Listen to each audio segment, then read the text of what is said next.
It's slow, it hurts my back, but at least it's interesting.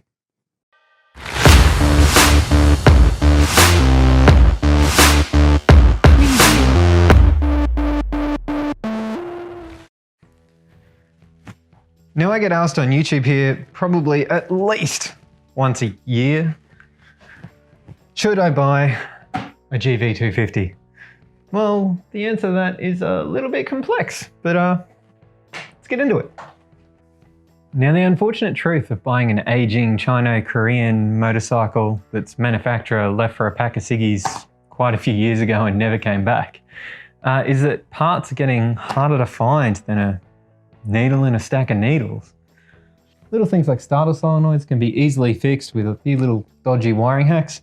Though that being said, there are a few issues, things like snapping your fuel lines that come off of the fuel pump.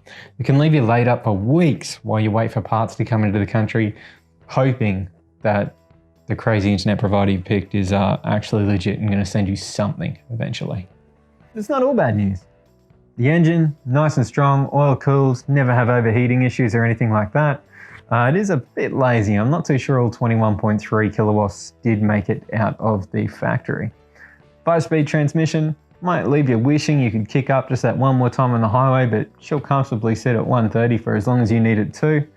And I guess if you really were inclined to, it probably would win a drag race against your grandma.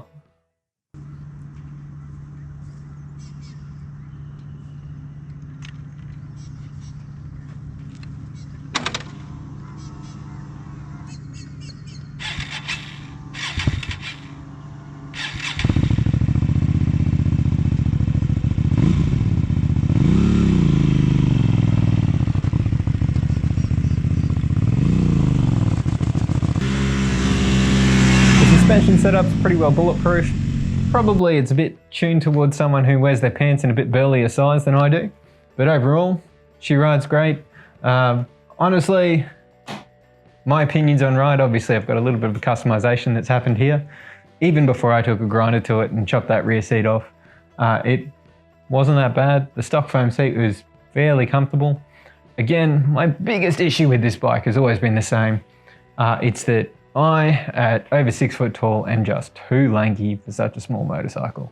But that aside, great bike.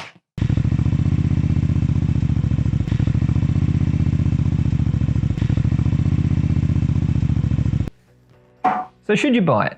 Look, at the end of the day, if you don't need it every single day to get to wherever you're going, you can afford to have it in the shed for a couple of weeks while you wait for parts. They are a great bike. Perfect from the bargain bin. Great for tearing stuff off and sort of having a play and learning how to modify your bike. Again, if you're lanky like I am, maybe look for something a little bit bigger. If you prefer something with a little more aftermarket and, I guess, community support, maybe look into the old red, blue, green argument that's always going on, one of the more popular Jap bikes, so you can get a bit more support. But it's been a good bike. My future with this one, I'm really not sure. I might sell it. I might just keep it in here. Like I said, just hurts to ride. I've got a new project that I'm working on.